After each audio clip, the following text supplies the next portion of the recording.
પંચતંત્રની શૈલી સમજી લો. હવે શૈલી એટલે શું? કોઈનું નામ પણ હોય છે શૈલી. કોઈ છે આપણા ક્લાસમાં શૈલી? શૈલી એટલે સ્ટાઇલ, ભાષા. ભાષાને બીજી રીતે રીતિ કહેવાય. રીતિ કંઈક કહેવું છે એ, કંઈક કહેવા માંગીએ છીએ એને શૈલી કહેવાય. 6 મહિના જતા રહેશે પછી તમે પોતે જ કહેશો કે અહીંયા આ લેક્ચરમાં સમજ પડી, આમાં ના પડી. એ શૈલી છે એની. કોઈ વાર આપણે ભાષણ સાંભળતા હોય અને કોઈ ભાષણ આપણને ગમે છે, એ શૈલી છે એની. કોઈ નથી ગમતું, એ પણ એની શૈલી છે. શૈલી માટે એક સરસ વાક્ય પણ છે, વાક્યમ રસાત્મકમ.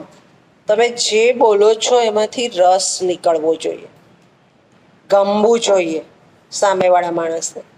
એને શૈલી કહેવાય.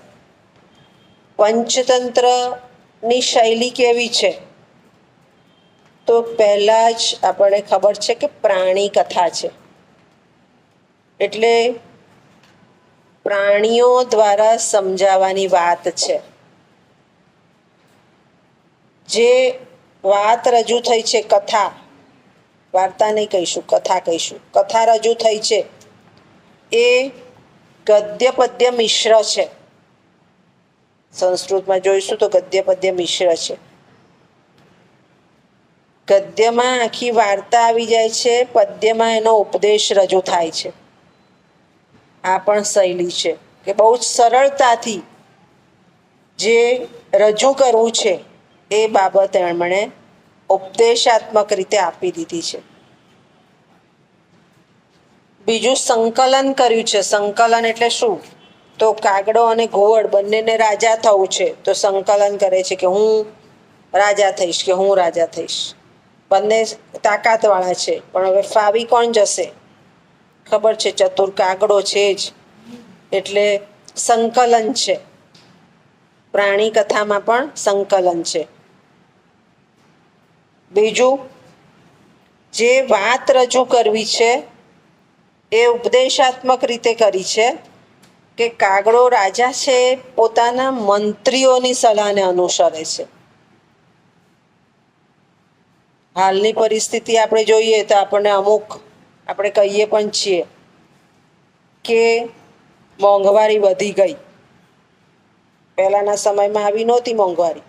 તો રાજાએ પોતાના મંત્રીઓ સાથે ચર્ચા કરવી જોઈએ કે સામાન્ય માનવી સુધી એ પહોંચી શકે છે.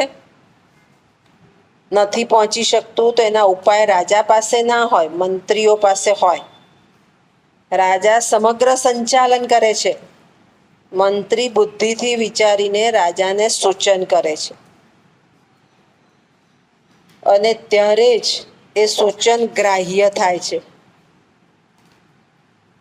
એટલે જે ઉપદેશ રજૂ કર્યો છે એ બુદ્ધિપૂર્વકનો ઉપદેશ છે. ઉદાહરણ દ્વારા રજૂ કર્યો છે.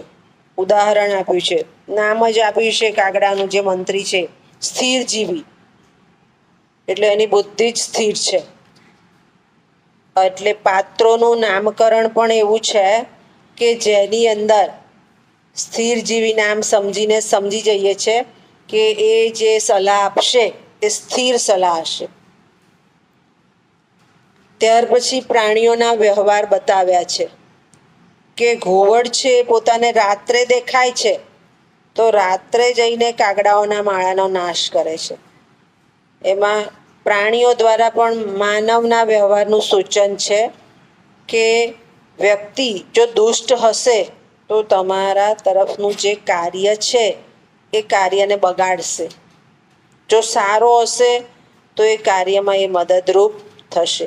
એટલે પાત્રોના નામકરણની સાથે સાથે પાત્ર કેવું છે એનો ઉપદેશ આપવા માટે પણ એની શૈલી એક અસરકારક બની છે. અને આ વિષ્ણુ શર્માએ આ રીતે કથાના માધ્યમને વાર્તા સ્વરૂપે આપી. વાર્તાઓમાં પ્રાણીઓનો ઉપયોગ કર્યો. પ્રાણીઓમાં ચોક્કસ નામ, ગદ્ય, પદ્ય એ રીતે ઉપદેશ આપવાની વાત કરીને એ રીતે પોતાની ભાષામાં સમાજ સુધી એક સંદેશો પહોંચાડ્યો કે કઈ રીતે ઉપદેશ ગ્રાહ્ય થાય. અને એ ચારે ચાર જુદી જુદી કથામાં તમને એમની ભાષાની કુશળતા જોવા મળે છે. ખ્યાલ આવી ગયો? સમજ પડી ગઈ? ટૂંક નોંધ તરીકે પૂછી શકાય. રીડિંગ મારીને લખી દો બાજુમાં.